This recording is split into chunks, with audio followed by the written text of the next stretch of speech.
Hoy vamos a hablar, hermanos, sobre Primera de Pedro, el libro de Primera de Pedro. Es un libro que nos habla acerca del sufrimiento en la vida cristiana y de cómo sobrepasarlo. Y quiero comenzar esta predicación, este sermón, hablándoles un poco sobre una experiencia que yo tuve cuando terminé de visitar a un cristiano en un hospital. Ninguno de nosotros está listo para ir a un hospital y que te anuncien que ya estás en tus últimos días. Y sin embargo, cuando fui a visitar a este hermano, a él parecía que le habían dado la mejor noticia de su vida. Y ciertamente para él lo era, y para nosotros como creyentes lo es. Lo que le estaban diciendo a él es: dentro de unos días vas a estar con tu Señor. Y él lo miraba de esa manera. Y al salir de ese hospital también escribí este pequeño poema que quiero poner como introducción a este sermón. Y dice así: los dolores terrenales nadie los desea. La belleza escasea en los tristes hospitales. Las noches son fatales con angustiosos pensamientos que remueven los cimientos de los santos más leales. No me juzgues, no me señales, solo expreso mis lamentos. Si la muerte viene pronto, que sepa que no le temo. No es que sea yo blasfemo y tampoco soy un tonto. A mis 30 me remonto cuando temía morir. No tenía a dónde ir y lo malo había visto. Mas ahora soy de Cristo y con Él voy a vivir. De la angustia y el dolor mi Señor me ha librado. De la mano me ha tomado, me ha abrazado con amor. Ya no hay duda ni temor, solo asombro y puro gozo. En sus brazos hoy reposo. Él mis lágrimas limpió. Vida nueva hoy me dio el Dios Todopoderoso. Y hermanos, nosotros como creyentes tenemos esa promesa de nuestro Señor. Sea cual sea, hermanos, nuestra aflicción, podemos encontrar completa y certera esperanza en nuestro Dios. Yo no conozco a todos ustedes y no sé las aflicciones que estén pasando, pero algo es seguro, que como cristianos vamos a experimentar aflicción, sea persecución, sea por nuestras propias cargas, sea por nuestra propia carne. Y este libro entonces de Primera de Pedro nos ayuda a reflexionar en eso. La verdad central del libro de Primera de Pedro es: los cristianos perseveran a través de la persecución y el sufrimiento al recordar su esperanza, su identidad, a su Señor y su destino eterno. El sermón del día de hoy se llama Nuestro más grande y eterno galardón. ¿Y quién es eso? No es la vida eterna, no son las calles de oro ni el mar de cristal, es vivir la eternidad con Jesucristo, con nuestro Señor. Vamos a ver entonces todo Primera de Pedro y lo vamos a hacer rápidamente. Y quiero animarles a todos que saquen sus Biblias, que saquen sus iPads, su iPhone, donde sea que tengan su Biblia, y puedan leer estos textos conmigo de Primera de Pedro. Ahora, cuando Pedro escribe esta carta, se la está escribiendo a los cristianos que están siendo perseguidos. Estos cristianos vivían en un mundo en el que sus jefes les estaban diciendo: mira, si tú no adoras a los dioses que nosotros adoramos, entonces no te podemos dar trabajo. ¿Sabes qué? Tienes que irte. Pedro les escribe diciendo que está escribiendo a Babilonia, pero era otra forma en la que él llamaba a Roma. Los escritores o los estudiosos del Nuevo Testamento dicen que Pedro se refiere a Roma como Babilonia, para poder de alguna manera ocultar a quienes estaba escribiendo para que no lo persigan luego y lo asesinen. Pero él le escribe a estos hermanos, aquellos cristianos que estaban en la dispersión. Y una dispersión es cristianos que están separados por un lado y por otro, estaban dispersos en el Ponto, Capadocia, Asia y Bitinia, lo que es ahora Turquía. Y él escribe esta carta para motivarlos a perseverar. Él escribe esta carta para decirles: sé que están sufriendo, pero en medio de nuestro sufrimiento debemos abrazarnos muy fuerte a nuestras convicciones bíblicas. Pero nos pasa a todos, ¿verdad? Cuando viene el sufrimiento, toda nuestra cosmovisión bíblica y todo lo que hemos aprendido tambalea delante de nosotros. Todo lo que hemos aprendido acerca de la bondad, la justicia, la soberanía de Dios, cuando nos dan una mala noticia, cuando nos dan una llamada con una noticia triste, con una noticia de sufrimiento para nosotros, toda nuestra fe es puesta a prueba. Y Pedro les escribe a estos hombres para decirles: perseveren. Dios obra en medio del sufrimiento. Y cuando nosotros dudamos, Dios nos ve. Y Dios nos ve y trabaja en nuestras vidas, porque su propósito en cada uno de nosotros no es que vivamos vidas plácidas y relajadas, sin aflicción, sino que seamos más como Cristo. Ese es su propósito. Un evangelio que nos dice que no va a haber más sufrimiento en nuestra vida es un evangelio falso. Un evangelio verdadero nos dice, en medio del sufrimiento en tu vida, Cristo va a estar allí contigo. Jesucristo mismo experimentó sufrimiento y Dios permite el sufrimiento también en aquellos que ha salvado. A veces como parte de una prueba para que nosotros crezcamos en nuestra fe y a veces simplemente nos permite experimentar las consecuencias de nuestra desobediencia. ¿Cuántas veces sufrimos no por la causa de Cristo, sino por desobediencia a Cristo, por desobediencia a sus mandamientos? Y en todos esos momentos Dios permite esos sufrimientos para que crezcamos, para que nos arrepintamos, para que volvamos a Él. Y eso es parte de toda la historia de todas las personas que quieren honrar a Dios, que quieren honrar a Jesucristo. Mira a José sufriendo en la traición de sus hermanos y luego regocijándose porque años más tarde él podría salvar a su pueblo y a su familia del hambre. Mira a Moisés también caminando 40 años en el desierto y haciendo algo que no estaba en sus planes. Mira a Ruth convirtiéndose en una viuda moabita en su juventud, perdió a su esposo y súmale a esto que tenía que velar con una suegra que estaba amargada y anciana. Mira al rey David sufriendo también las consecuencias de sus pecados y la vergüenza por haber cometido adulterio, asesinato y rebelarse contra Dios. Mira luego a Jeremías, quien a pesar de ser diligente y dedicado en la obra de Dios, sufrió la destrucción del pueblo de Jerusalén y experimentó la aflicción de guiar a un pueblo inconstante que no obedecía a los mandamientos del Señor y que más bien se alejaban y se iban al mundo. Mira a Job, el hombre que cuando Dios lo describe, dice de él que era su siervo, que no había otro hombre como él, que era perfecto y recto, que era temeroso de Dios y apartado de mal. Y pudiéramos decir, bueno, ese hombre es tan recto que Dios no le va a permitir ningún sufrimiento. Y mira lo que hizo Dios con él, le permitió experimentar que todas sus posesiones se quemaran en menos de una hora, que todos sus hijos, 7 hijos y 3 hijas, mueran en cuestión de minutos. Una sarna cubrió su cuerpo completo, desde la coronilla hasta el meñique. Su esposa, en la que él pensó quizá encontrar consuelo, le dice, esposa, mira todo esto que estoy pasando. Y la esposa le dice, ¿todavía te mantienes firme en Dios? Revélate contra Él. Él sufrió hasta el abandono de la esposa de su fe. Ella dijo, si Dios te ha dado todo el mal, rechaza a Dios. Mira también a Juan el Bautista, quien murió decapitado por predicar el Evangelio. Mira a Pedro, quien más adelante también moriría crucificado, según dice la tradición, pero él pidió ser crucificado de cabeza para no morir crucificado como su Señor Jesucristo. Mira a Pablo sufriendo naufragios, latigazos, traiciones, desaires entre los hermanos y prisiones para finalmente ser asesinado por los romanos. Mira a los primeros cristianos ser traspasados con palos y luego colgados como antorchas en los caminos para iluminar las calles de Roma. Mira a John Huss en la hoguera. Mira a los primeros traductores de la Biblia corriendo de un lado para otro para no ser alcanzados por la Inquisición. Mira a los misioneros modernos ser también perseguidos por todo el mundo.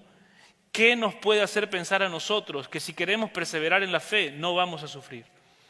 Todo creyente que quiere perseverar en la fe va a sufrir. La única manera de garantizarnos el no sufrir es deja la fe y adáptate a este mundo.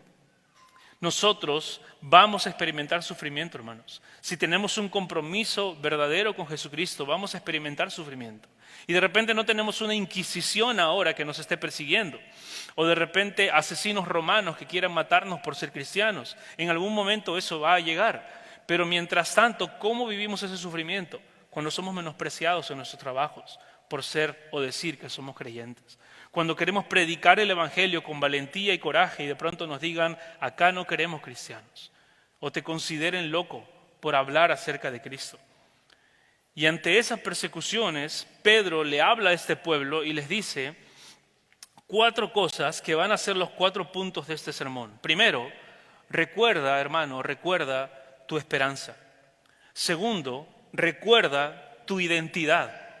Tercero, recuerda a Jesús. Y cuarto, recuerda tu destino. Así que vamos al primer punto y vamos a leer 1 de Pedro capítulo 1 versículos del 3 al 9. Dice ahí: bendito el Dios y Padre de nuestro Señor Jesucristo, que según su grande misericordia nos hizo renacer para una esperanza viva, por la resurrección de Jesucristo de los muertos, para una herencia incorruptible, incontaminada e inmarcesible, reservada en los cielos para vosotros. Esa es la herencia que tenemos en Cristo. Para vosotros que sois guardados por el poder de Dios mediante la fe, para alcanzar la salvación que está preparada para ser manifestada en el tiempo postrero, en lo cual vosotros os alegráis, aunque ahora por un poco de tiempo, dice, si es necesario, tengáis que ser afligidos en diversas pruebas, para que sometida a prueba vuestra fe, mucho más preciosa que el oro, la cual, aunque perecedero se prueba con fuego, sea hallada en alabanza, gloria y honra cuando sea manifestado Jesucristo, a quien amáis sin haberle visto, a quien creyendo, aunque aún no lo veáis, os alegráis con gozo inefable y glorioso, obteniendo el fin de vuestra salvación, que es el fin de vuestra fe, que es la salvación de vuestras almas. Estos pasajes nos hablan de esa esperanza que tenemos ahora en nuestro Señor Jesucristo. ¿Qué es lo contrario a la esperanza? Andar desesperado. Y muchas veces andamos así.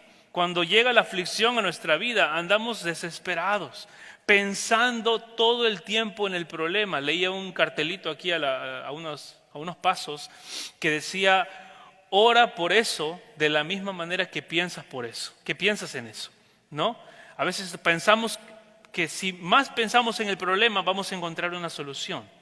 Lo que tenemos que hacer es orar más por el problema, orar más por la aflicción que tenemos, encontrar esperanza en medio de nuestro sufrimiento en Cristo.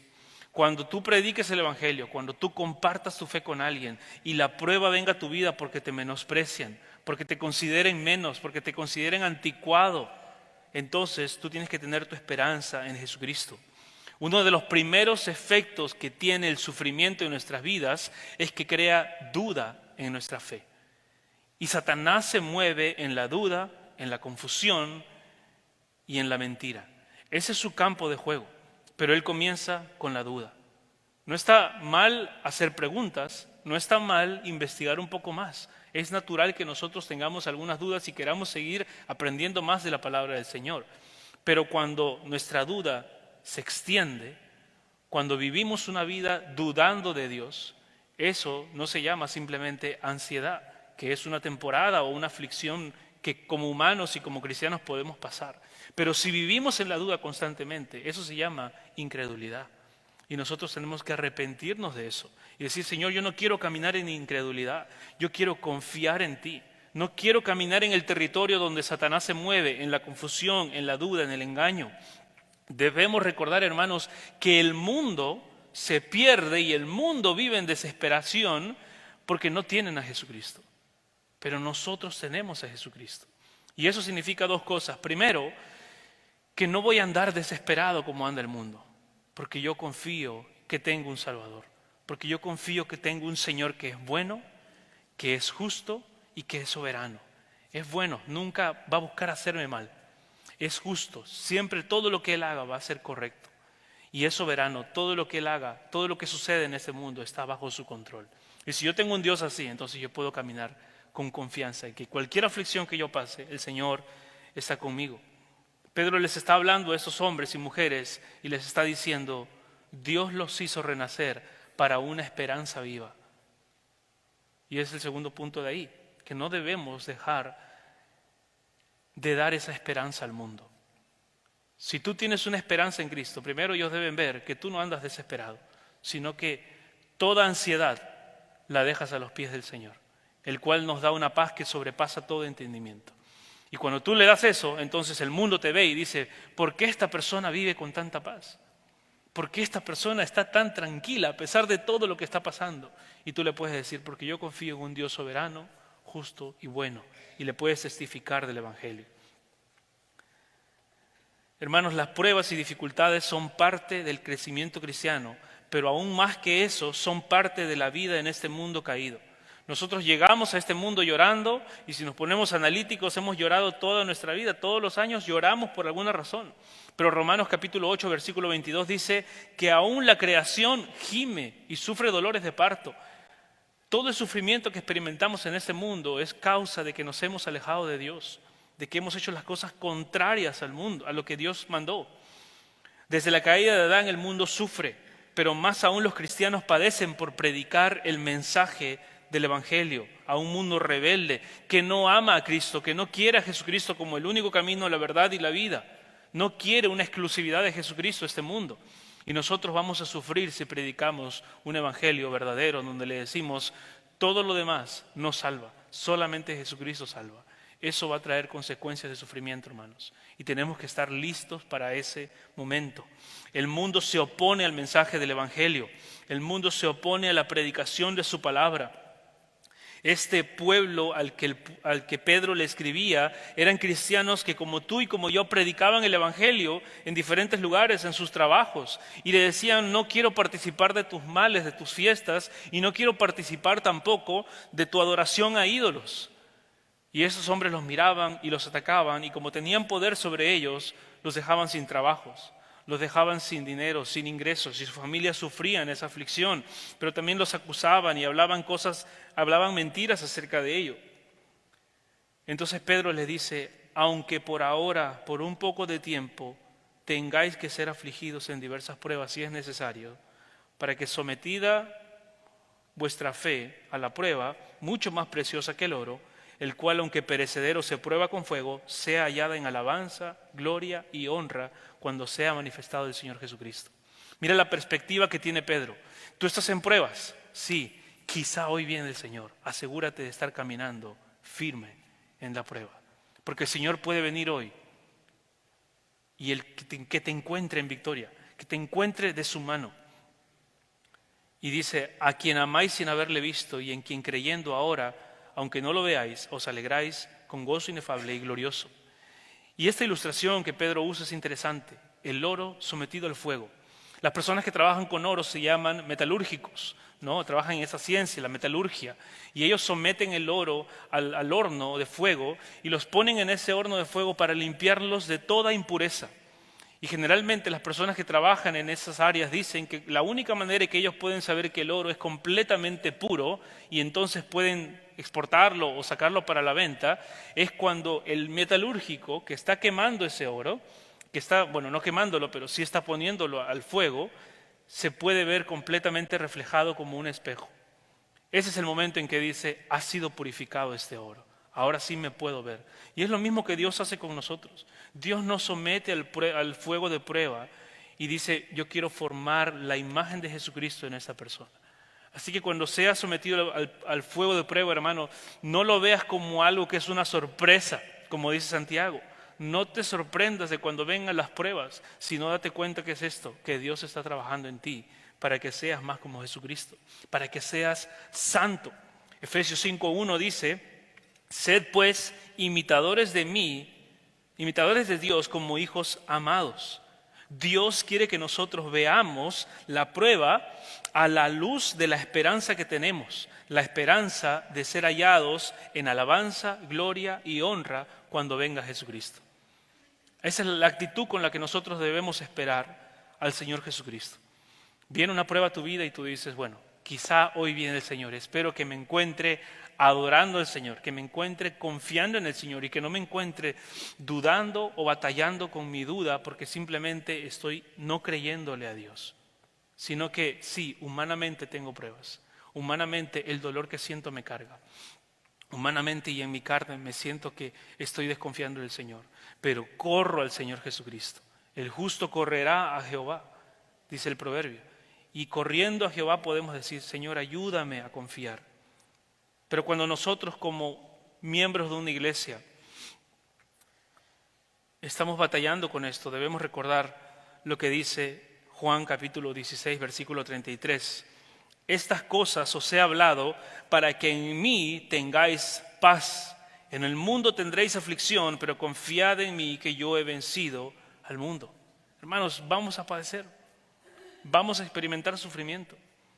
Pero es mejor pasar un momento de sufrimiento aquí en la tierra mientras predicamos el Evangelio fielmente que pasar toda una eternidad en la condenación eterna por dudar de Dios, por no ser creyentes, por rechazar el Evangelio de nuestro Señor Jesucristo. Cuando confiamos en Cristo es que podemos dar testimonio al mundo de que a pesar de las pruebas y las dificultades podemos vivir con gozo, un gozo inefable. ¿Qué significa eso? Un gozo inexplicable, un gozo glorioso en el Señor. Ese mismo gozo que uno tiene cuando ve a un cristiano que ya está a punto de morir y ellos sonríen y dicen, ya me voy con mi Señor. O póngame cánticos que quiero exaltar a mi Señor, quiero cantar a Dios. Nosotros no estamos listos para eso de repente. Pero todo cristiano, cuando llega ese momento, Dios nos da una gracia especial para poder recibir ese momento con ánimo, con alegría y con gozo. Ese fue el primer punto, recuerda tu esperanza. Segundo punto, recuerda tu identidad. ¿Quién eres? Esa es una pregunta muy importante. El mundo nos quiere decir quiénes somos. Esa es la batalla más importante de este siglo. El mundo nos quiere decir quiénes somos y nos quieren confundir con quiénes somos. Tanto así que van incluso hasta algo tan personal como la identidad sexual. Le dicen a los niños, tú no eres niño, tú eres niña. Le dicen a las niñas, tú no eres niña, tú eres niño. Te dicen que puedes ser una cosa metida en el cuerpo de otra persona. Te dicen que tu identidad puede ser movida de un lado para otro. Pero ¿qué dice Primera de Pedro acerca de quiénes somos? ¿Qué dice esta carta?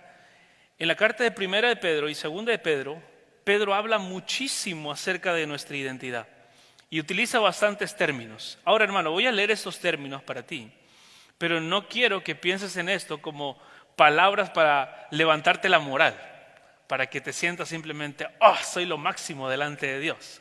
No, sino para que entiendas que toda esta identidad está aquí y Pedro lo está resaltando en ti para decirte, puedes pasar la prueba, puedes pasar las tentaciones. Eres cristiano, eres creyente, eres parte del pueblo de Dios, puedes enfrentar las situaciones difíciles. Mira todas las palabras que Pedro usa en sus dos cartas para describirnos a ti y a mí. Él dice que somos renacidos, que somos herederos de una herencia incorruptible, hijos de Dios, hijos obedientes, santificados, rescatados de nuestra vana manera de vivir, que somos piedras vivas, que somos linaje escogido, que somos real sacerdocio, nación santa, pueblo adquirido por Dios, los receptores de la misericordia de Dios. Somos amados, somos peregrinos, somos siervos de Dios, somos libres en Cristo, somos ovejas rescatadas, somos bienaventurados, somos justificados, salvados, administradores de la multiforme gracia de Dios, miembros de la grey de Dios y miembros del rebaño del Señor. Esa es tu identidad en Jesucristo. Eso es lo que Cristo ha comprado con su sangre en la cruz, que tú puedas hacer todo eso. Pero cuando viene la persecución, cuando viene el sufrimiento o cuando viene la tentación, Satanás nos dice, tú no has nacido de nuevo, tu pecado es imperdonable, eres corrupto, Dios no te ha santificado, no eres su hijo, vive de una manera vana, olvídate de servir a Cristo, no eres nación santa, has pecado tanto que ya Dios te abandona, ya no hay misericordia para ti, Dios ya no te ama más, has pecado tan bajo que es mejor que ya no le sirvas. Eres una oveja perdida y abandonada, ya no hay bienaventuranzas para ti, Dios no te ha salvado. Lo más seguro es que ya no eres miembro de la grey ni del rebaño de Dios y por eso estás sufriendo. Mira cómo te engaña Satanás, mira cómo nos quiere engañar Satanás, haciéndonos pensar que si sufrimos es porque no estamos con Dios o porque Dios es malo. Pero el sufrimiento es parte de la vida cristiana y Dios nos dice, si sufres, todo está en mi control. Y todo yo lo permito para que tú puedas crecer más conforme a la imagen de Jesucristo. Y para que en medio de tus sufrimientos aprendas una lección que posteriormente va a ser de ayuda a otras personas. Y hermanos, todos los sufrimientos que nosotros hemos pasado, no sé cómo han pasado sus vidas, sus infancias. Yo pasé una infancia de novela mexicana, hindú y árabe al mismo tiempo, ¿no? Fue muy difícil, pero todas esas cosas que yo sufrí fueron herramientas que ahora yo puedo utilizar para ayudar a hermanos en el ministerio. todos sus sufrimientos, Dios no los desperdicia. Así que recuerda tu identidad, hermano. Recuerda que eres santo. Recuerda que eres de la grey del Señor. Recuerda que eres pueblo de Dios. Y recuerda eso, ¿para qué, hermano? Para que cuando venga la tentación, tú puedas decir al pecado, a la tentación, no voy a hacer eso. No voy a permitirme ese pecado porque yo soy santo en Jesucristo. Porque Dios me ha redimido. Cuando venga algo a tentarte a tu vida, que una decisión, una mentira, una lujuria, un adulterio, un robo, tú puedes decir, no hago eso porque yo soy de Jesucristo. Porque Cristo me ha comprado con su sangre. Porque Primera de Pedro dice que yo soy parte de un pueblo santo. Y eso no corresponde con mi identidad ni con mi esperanza. Yo camino con Jesucristo. Que puedes permanecer en Cristo en medio del dolor. Porque tienes una esperanza viva, porque tienes una identidad nueva. Cuenta la historia que el rey Alejandro Magno había salido al campo de batalla y en esto le dicen, hemos encontrado a un joven que está huyendo en la guerra, que no ha sido valiente de enfrentarse a los demás, sino que lo hemos encontrado escondido. Entonces él llama al joven, se presenta el joven delante de Alejandro Magno y Alejandro Magno le dice, ¿cuál es tu nombre? Y este joven le dice, mi nombre es Alejandro. Y él le dice, mira, o cambias tu comportamiento, o cambias tu nombre. No puedes llevar mi nombre y ser un cobarde. Eso era algo que decía Alejandro Magno a una persona. No puedes llevar mi nombre y ser un cobarde. Si nosotros decimos que tenemos una identidad en Cristo, si nosotros nos llamamos cristianos, significa que andamos conforme a los mandamientos de Cristo. No podemos decir, yo soy cristiano, pero no honrar a Cristo. No podemos decir, yo soy cristiano, pero no ir diariamente a la palabra de Cristo, buscar al Señor, buscar a nuestro Señor Jesucristo. No puedo decir, soy cristiano, pero vivir como el diablo. No puedo decir, soy cristiano, pero robar por otro lado. Si digo que soy cristiano, me someto a los mandamientos, a la Escritura de Jesucristo. Por eso dice 1 de Pedro, capítulo 1, versículo 13 al 16. Por tanto, hermanos, ceñid los lomos de vuestro entendimiento, para que anden conforme a los mandamientos del Señor. Sean sobrios y esperen por completo en la gracia que os traerá cuando Jesucristo sea manifestado. Y capítulo 2, versículo 1 al 3 dice, desechando pues toda malicia, todo engaño, hipocresía, envidias y todas las detracciones. Eso es lo primero. Desecha todo eso. ¿Qué es eso? Arrepentimiento. Cuando nosotros decimos arrepiéntete y cree en el Señor, estamos diciendo desecha todas esas cosas, desecha la malicia, desecha el engaño, desecha la hipocresía, desecha la envidia y todas las detracciones, todas las desobediencias, desecha todo eso. ¿Y qué debo hacer, Pedro? Versículo 2, desea como niño recién nacido la leche espiritual no adulterada para que por ella crezcáis para salvación, si es que habéis gustado la benignidad del Señor. Miren esa condicionante. Si tú habéis gustado la benignidad del Señor, si tú has disfrutado la bondad de Dios en tu vida y la has creído, entonces, ¿cuál es la evidencia de eso? ¿Cuál es el deber de eso? Busca la palabra como un niño recién nacido busca la leche de su madre. ¿Los han visto? Desesperados, que si no la tienen lloran, que lo piden con todo, a grito de todo pulmón. ¿Cómo está tu lectura devocional? ¿Cómo está tu tiempo con el Señor? ¿Cuándo fue la última vez que tuviste un buen tiempo de lectura de la palabra? Esa pregunta, hermanos, encierra todo de nuestra fe. Nosotros podemos estar sirviendo en 1000 cosas. Podemos estar ocupados en muchos ministerios. ¿Cómo está tu lectura de la palabra del Señor? ¿Cómo está tu tiempo personal con el Señor? Ahí arranca todo, hermanos. Un deseo de servir al Señor sin tener comunión con Él en intimidad es un deseo de ser visto. Nuestra capacidad de crecer en santidad está completamente vinculada a nuestro tiempo devocional. Otra forma de decirlo es que la única forma de que nosotros podemos crecer en santidad es yendo a la palabra. Tu deseo de crecer de santidad se evidencia en tu deseo de pasar tiempo en la palabra del Señor. Si tú no pasas tiempo en la palabra del Señor, no puedes decir que quieres crecer en santidad. Te estás engañando a ti mismo. Y tenemos que guardarnos del autoengaño.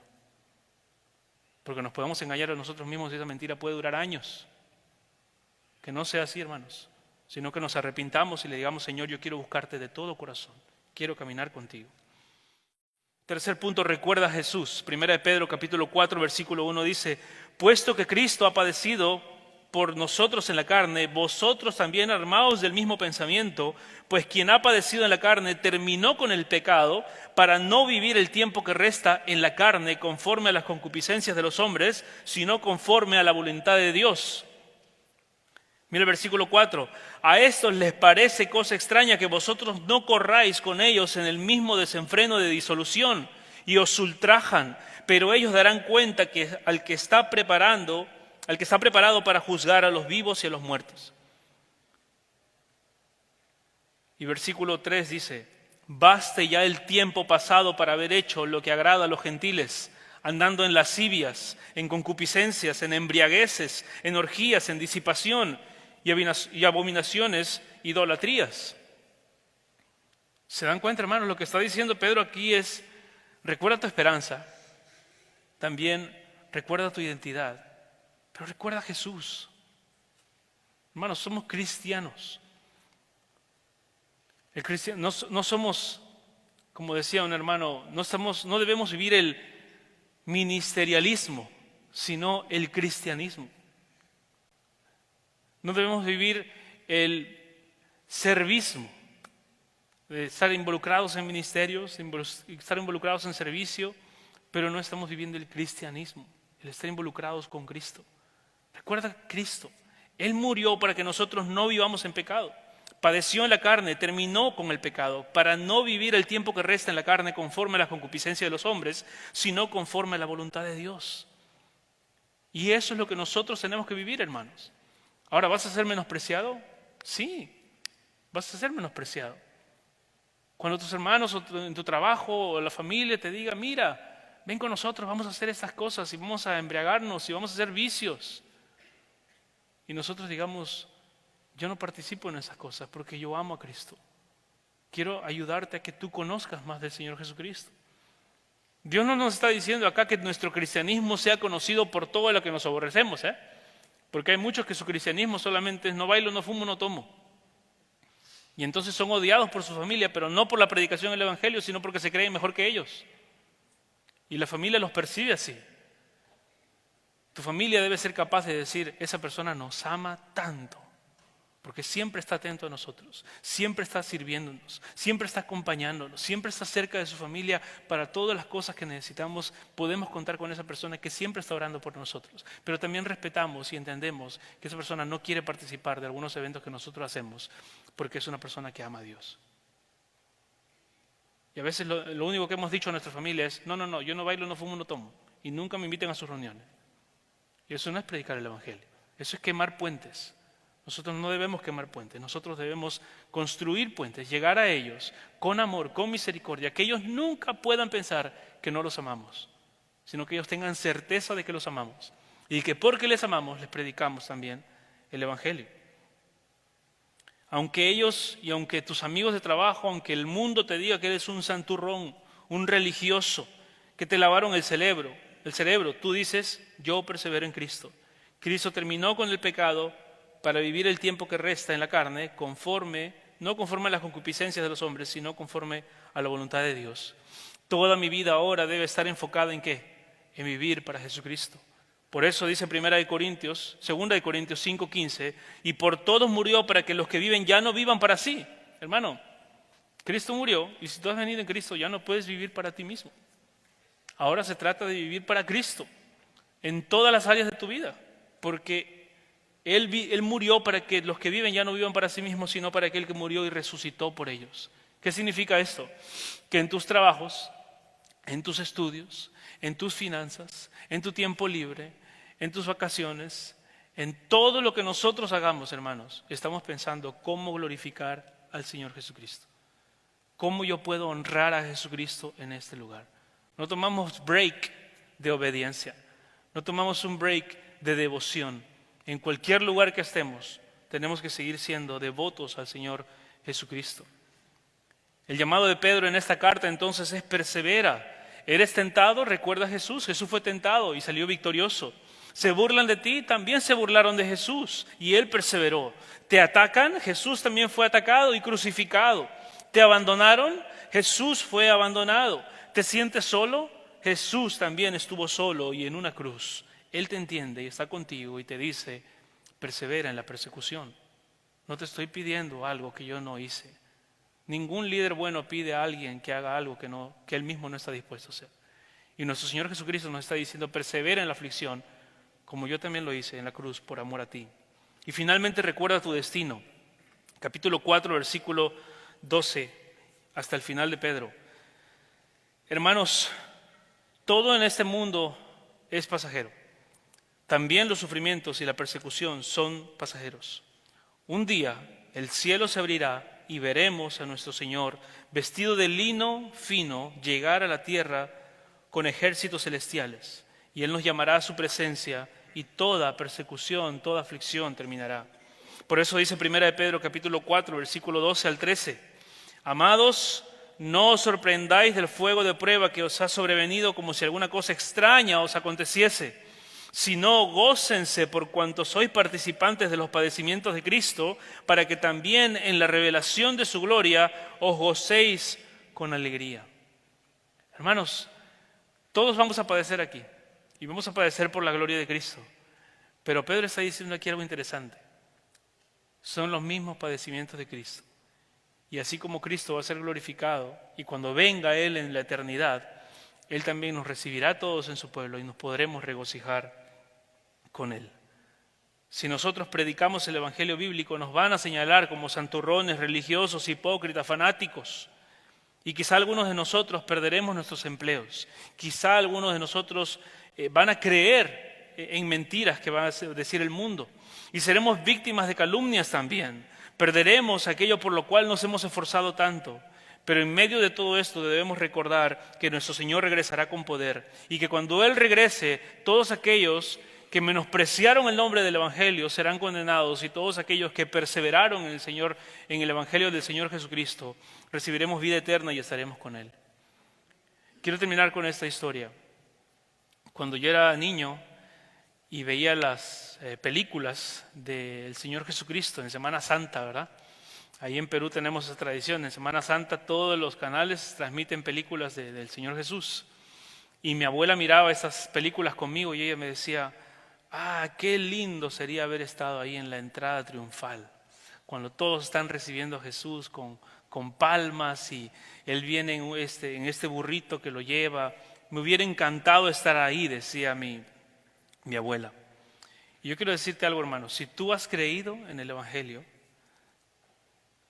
tendrás una oportunidad de estar en esa entrada triunfal.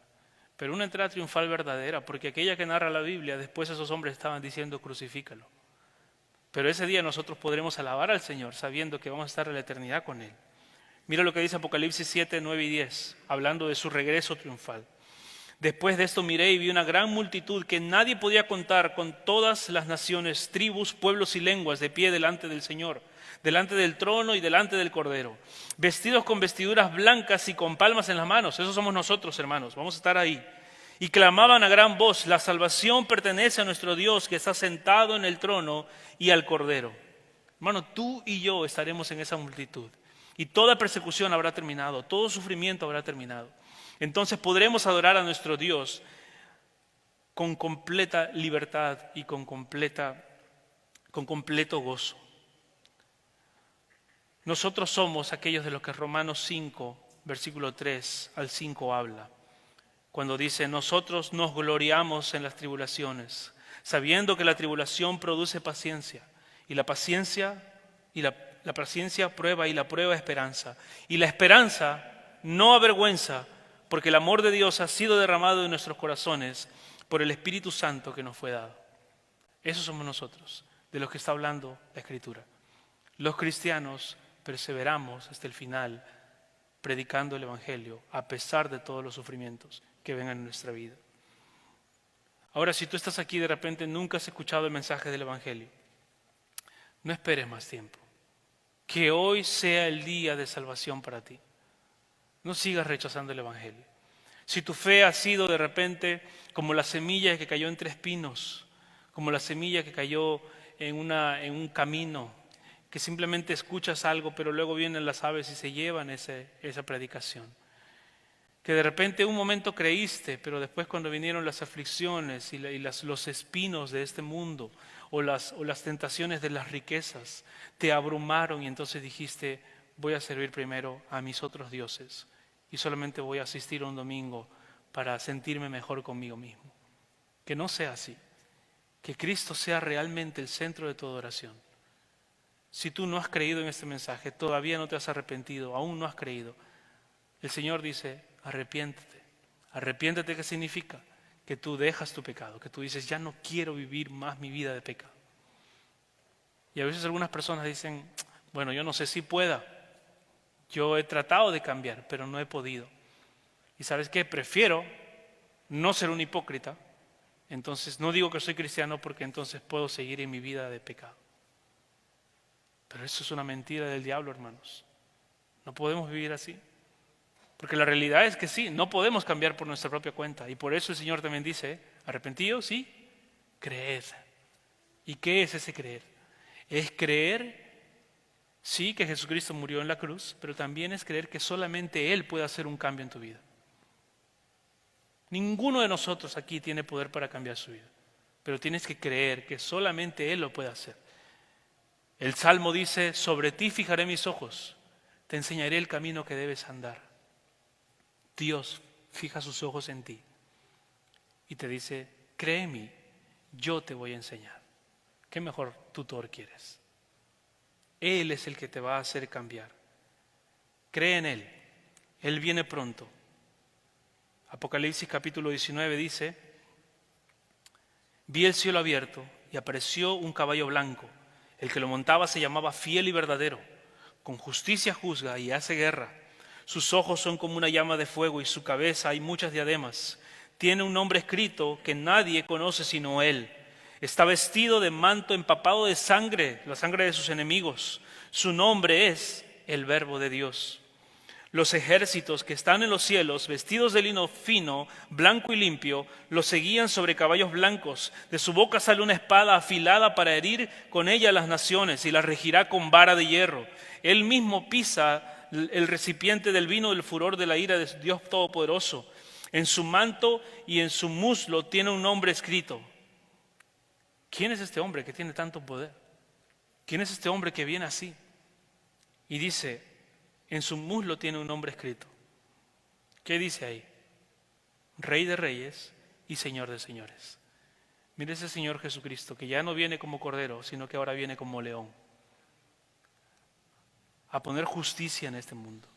A decir, todos los que afligieron a mi pueblo, su sangre está derramada sobre mí, sobre mi cuerpo, sobre mis mantos blancos.